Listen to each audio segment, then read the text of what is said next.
Da-da-da! This is our favorite, Mr. Armani. You will not find a sweeter, cuter, nicer little boy. He is like a cuddly little teddy bear. Has the best personality ever. He's 13 pounds and he's about 4 years old, and unfortunately Armani only has one eye. And he was found down near the border of Mexico with a ruptured eye. He was taken to the shelter, and then a rescue group down there that we partner with sometimes took him in and fixed his eye. They had to remove it, so look at him.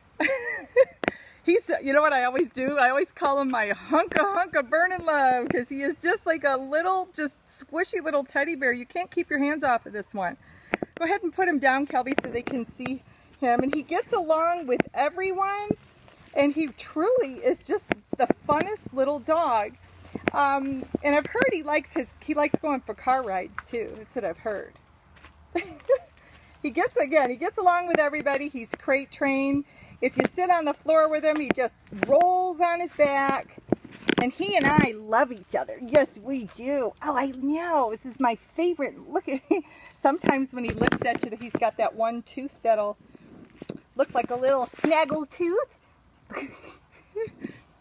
I'll tell you, Armani is truly a great little dog. He just needs the right home. And I think he'd be perfect in just about any family setting, whether you have kids, other dogs, because he doesn't have any issues. He's just quite perfect. So if you're interested in a perfect little cute guy like Armani, he's available for adoption through Tracy's Dogs.